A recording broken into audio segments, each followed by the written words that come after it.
No man is more professional than I. I am a 1% man. I am not above or below any man. I'm training my mind. I'm building my body. I'm connecting to my soul. I'm investing my money.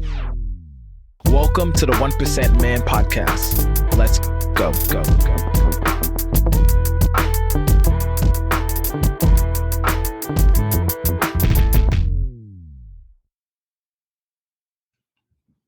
3, 2, 1. Welcome back, everyone, to the 1% Man Podcast. I have my good friend here with me, Kevin Carr. Kevin Carr is an accomplished author, speaker, and television host and personality. Kevin, welcome to the show. My bad. What's up, brother? How you doing? I'm good. So how is Mexico treating you? Oh, it's good, man. It's love. Weather's great. The food is lovely. The tequila is tasty. You know, life is good. Okay, so before we get into today's topic, I want to ask you, Kevin, 3 questions so we can get to know you better. Okay.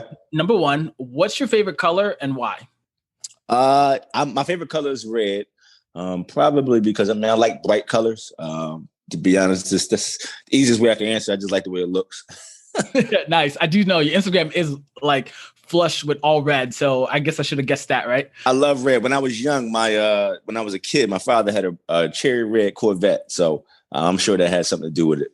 Okay, I can dig that. So number 2, what is one value you would teach all men in the world that would make it a better place for everyone? Oh, wow. That's a hard-hitting question for you to start the interview. I should have prepped you. Right. I think that, What's the first thing that comes to your mind? Like right away? I would say if I would say the most important thing for people in general, but specifically for men, is to learn the importance of self-awareness. So it's kind of twofold, right? It's the importance, I would say it's the importance of being self-aware. And what I mean is knowing kind of exactly who you are and where you are at any given moment. And then also the second part of that is having the fortitude and the maturity to be able to articulate that to everyone that you come across. Now, why would having, that fortitude and also that self-awareness, why would us as men learning that make that a better place for everyone? Because it does a few things, right? It controls all your interactions. So specifically when you can talk about business, it controls how you interact and how you treat people in terms of relationships, in terms of dating. It just allows you, it's a certain level of ownership that comes with that will, in my opinion, it creates a trickle down effect. And so when in terms of dealing with women, in terms of dealing with business, it allows you to be kind of transparent and allows those people that engage with us to have a clear view of what the rules of engagement are, right? So there's clarity there. And so what that does is it avoids miscommunication. It avoids what could be maybe unnecessary heartbreak. And it just allows all parties involved to operate intentionally. I like that. So self-awareness for us as men, that helps us to communicate. That helps us to be direct. That helps the other listener too, or the other parties to know exactly what's going on and what we want and what they want. So there is no miscommunication or misalignment at all. Right. Well, it can be, but you're not responsible for that at that point, right? Like if you're clear, then I'm not always responsible for your interpretation, right? As long as I'm clear in terms of what my expectations are, what my intentions are. And then even in that self-awareness is really, knowing who you are. So knowing what your strengths are, knowing what your weaknesses are, what you might need to work on, where you might need to grow. It's all encompassing. Oh, wow. Okay. You see, that's the first time I've heard anyone, and I'm just giving you a little pushback to this, is that anyone ever say that if you communicate, then that clarity isn't on you. It's on the person that interprets that. We've always been taught that as leaders, especially as a man, if you communicate something and someone doesn't understand what you're saying, it's because you're not saying it right or in the right way. So what would you say to that? Well, I would disagree a bit, right? Because sometimes when you communicate with somebody, they want to hear it from their lens and their unique perception. And so obviously, like, there's a onus on you to be clear and to be direct. But again, you can tell me something. You can't control how I'm going to take that or what if I'm going to really, truly embrace what you said. Because sometimes you'll be clear and tell people something and then they'll hear what they want to hear. Or they'll hear they'll hear it based on, and we talked about this little before we started in terms of like, we have these desires in terms of marriage and things like that. Sometimes you can communicate clearly with a person and they'll take that information, but process it based on what their specific desires are and what they want from you. Ooh, right. So there is, I think there's a few folds to that. No, you know what, the way you broke that down, I completely agree. And it goes back to definitely what we're going to go into today. But last question before we move into today is, if you had to choose another profession to be an expert in, what would it be and why? Another profession? Wow. That's a good question. It would probably be in, it would probably be in self-development. Somewhere along there, kind of similar, but I would maybe focus on like, again, it would be self-awareness. I would focus on spirituality. Like I would really try to dive into depths of like, what are the depths that make life in the world and the universe work? So if I had to kind of pick a focus, that would probably be it. Kind of like, would you say in like the law of attraction space, or more on like personal, like development coaching, as in like it would be training? More so in the law of attraction than personal development, right? So it would be less. It would be less about self-improvement than it would be about kind of like self-exploration. Oh, okay, sweet. That a lot of times my friends and I, we say, before I get too woo-woo, let me preface this. You know what I mean? But like that's like in like people kind of say like the woo-woo space, right? The real spirituality, right. Crystals, energy, how all that mix is that correct? Yeah. In that arena somewhere, I would kind of find my niche in there. Okay, sweet. I have to bring you back on, have to talk about that and talk in terms of how you got into that. That's pretty dope. So as we get into your expertise and the topic of the day, I want to ask, why should people listen to you on this topic?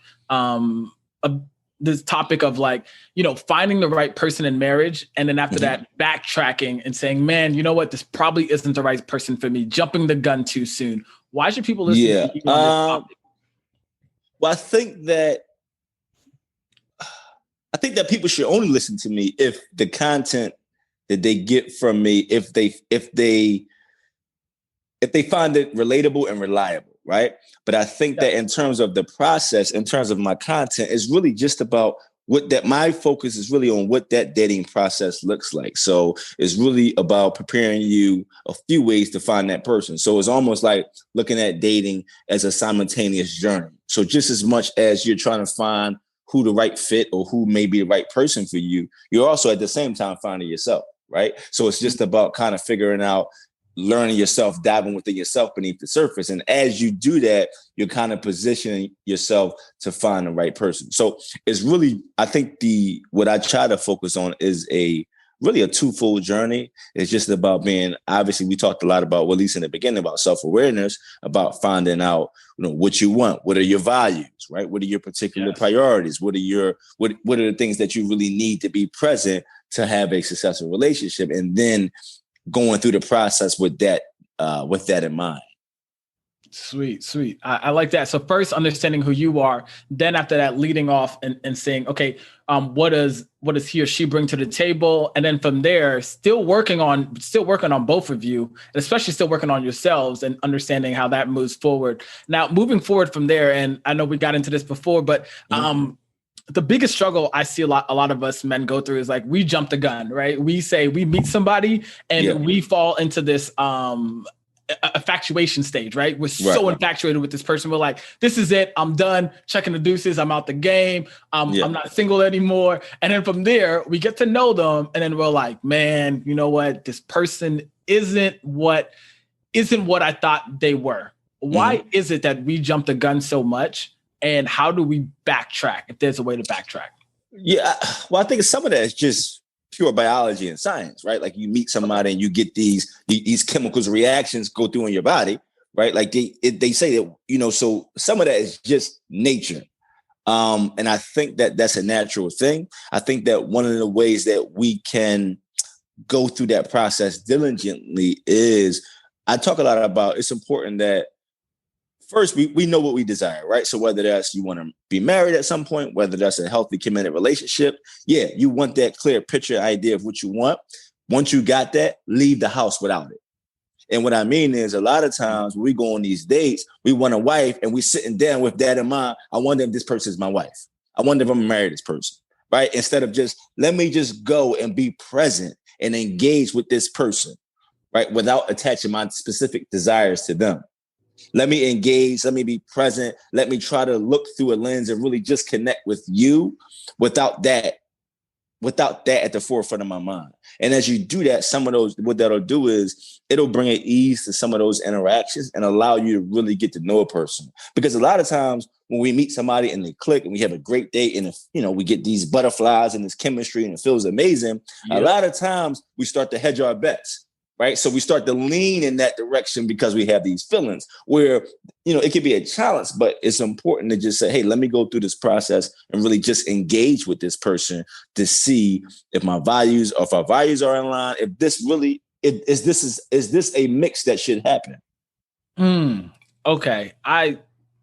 I love that breakdown, and I want to go straight into the next question. Is so with the rise of intentional dating, right? Everyone's talking about you want to be intentional, right? How do you mix intentionality and also not leaving the house with the idea of being married, right? I'll personally say for myself, like my big goal is like I want to be married, I want to have kids and a house and, you know, all that, right? The whole American dream and a little more. But at the same time, how do I leave the house without that, but also have the intention of, if I'm talking to somebody, being intentional about moving the relationship forward too? Right. It's the same way you do anything else. Like once you got the intention, that's your intention, right? So it's just like, let's use working out as an example. So you want to say you want to lose weight or you want to gain muscle. That's your intention. It may take you 12 to 24 months to reach that intention, but daily you're going to go through that process with that overarching intention in mind. But it's every time you go to the gym, you're going to be frustrated if you're saying, did I put this 12 pounds of muscle on? Right? Like you still need to go through that process. You see what I'm saying? So the intention kind of sets your sail, but you still got to actually catch the wind and go through the process. Oh, wow. Okay. Right. So the intention is like your foundation. And so, but you still want to go through the journey to get to that place. So as you engage, so the intention really helps to set your rules of engagement. So it's like, okay, I have this intention on at some point, I want to be married. Like this is my goal. And so, okay. So as a result of that, I might not be traveling around meeting people and having one night stands, right? Like it just makes now your attention should really shape your behavior. Oh, okay. And so when you're meeting with people and you're engaging people, so I've been in seasons of life where I wasn't looking for a relationship. So I'm a little more lenient as I engage with women. And I might be like, I know I'm not going to marry this person, but I'm not looking for a relationship anyway. We can kick it for 6 months, right? Like, but if my intention on this is what I want and this is what I want to purposely move towards, that changes the rules of engagement. So just to kind of, you know, summarize what you said, but really understanding what you're looking for right now, even though you're not leaving the house with it, it's already it's already on your mind. So just because it's on your mind, it doesn't have to be at the forefront of your mind and push. And when you do meet somebody, you don't have to push your intentions or your intentionality of getting married. The end goal doesn't have to be at the forefront of the mind. Like work your way towards that. So with that being said, you know, in working out, we do have steps. We have measurable ways of tracking if we're putting on muscle or if we're losing weight. How do we track? Or is there even like a system we can use to track if we are moving along the way, or if this is a good time? Or is that just kind of like a self-awareness type of piece of like, you know what, I'm ready. I'm ready to do this. Well, I think it is a system, right? It's finding out if it's a good time. I think you got to you have to do that individually, right? You have to decide what are your specific benchmarks for, you know, moving into the season of life. Are you at a certain place where you wanted to be career-wise or income-wise, right? Like you at that place. Are you ready, or at least pointing in the direction of your intention? Right. So if marriage is your intention, so what I try to tell people is that, okay, what are you looking for? Marriage? You want a healthy marriage? You want it to look like this. Like, this is ideally what you want this to look like. And so I think the importance is, while you are in the space to start creating your life to fit that, even if the woman isn't there yet. Right. So it's kind of like starting building your life for what you say you want. And as you start to engage with people, you engage with them based on what that overarching intention is. And so you can kind of start that process along the way. Yeah. And I want to throw this at you then. As a man, what do you think for us men in this new age, what's that first step for us to in terms of being intentional and leading towards marriage? So I just want to get overarching theme of marriage, right? Okay, so if that's our end goal as men, what is our first step, and what should we do? Is the first step, should we build our career? Should we build our money? What is this? Where should we go to? What is our first step for us? I think if for each of us is going to be different, because we're all at different places. So some of us are further along income-wise and career-wise than we are in other areas, right? Some of us are more further where in terms of personality, in terms of character. So it really takes us being honest with ourselves to say, all right, where am I? Right? Like, this is what I want. I want to be married. I might want a family. So who do I kind of need to be to maintain that? Right? Like, what do I need to do? It's so funny. I was talking to a friend of mine the other day, and I never thought about this. And he was saying, we were talking about life in general, but with anything. And he was saying what he'll do is sometimes he'll ask, I'm looking to do this. What would the 60-year-old version of me, what would his advice be for me? You see what I'm saying? So if you look at it that way, and so, okay, I want to be married and had a family. I want to be a husband. I want to be in a healthy marriage. What habits do I need to develop now? Like, what do I need to do? What do my benchmarks need to be? Wow.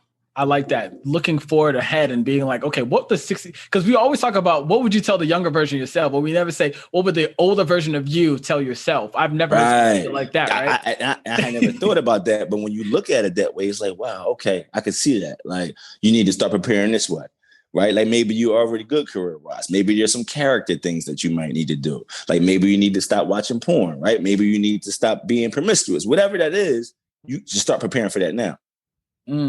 So and then I want to touch on this before we end. I know time is running out, but you talked a lot about self-awareness and self-development. So I think a big piece is also listening to that little voice inside of you, right? That voice that's always speaking to you. How do we as men kind of activate that or grow to trust that voice a little more?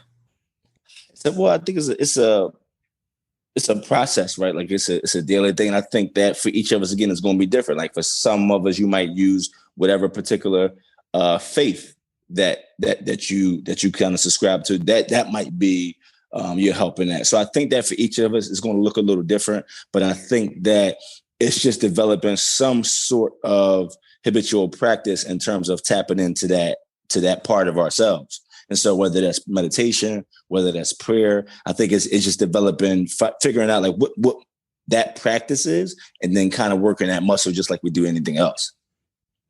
Love it. Now, Kevin, so we all know that, the pandemic hit and a lot of things went on. So what are you doing right now to stay alert, to stay alive, and also just to to still have an excitement and be inspired by life? Yeah, I think for me, when the pandemic hit, it allowed me to really, I just took the time to really focus on, hey, listen, the way I live, the pace I live at, I don't have to live this way. Like, people in other countries and other places and other cultures, they don't necessarily live like that. People before me didn't live like that. So it helped me to really slow down and really kind of take a dive into determine, how do I want to kind of live my life? Right. And so for me, I just kind of used the time to kind of back off a little bit. And I think we mentioned before, I'm in Mexico right now. I've been in Mexico for the past 7 weeks. For me, it was the energy in the States was between what's been going on racially, between what's been going on politically, you talking about social media. Like, I just was like, you know what? I want to kind of be in a different environment for a little bit as I begin to kind of, work on books and stuff like that. And so, that's what I've done. And it's been a heaven sent for me. Yes. Love it. Love it. So before we go, I always want to give our guests the last words. So what is something that you want to tell everybody that's maybe on your heart, something that you've learned, or a lesson or a value, or something that you want to share before you go? I think that, it's just, hey, listen, we are in unprecedented times all around. We're all of us. I think this is the first time in a while that we can say that every single person on this earth is living through something they have never experienced. And so I think that it's important to keep that in mind. And you're going to go through ups and downs. Make sure you be kind with yourself, extend yourself some grace as you extend it to other people. And then just to really take the time to really decide what it is that I want going forward, set those intentions, whether that's relationally, whether that's in terms of business or personal or, fitness related, and then start working towards those things. Perfect. Totally love that. Kevin, thank you for coming on. And thank you for having, coming on the show. Excuse me. Yeah, thanks for having me. Appreciate that. But brother, you heard this here first. Until next time, your legacy starts today. My man.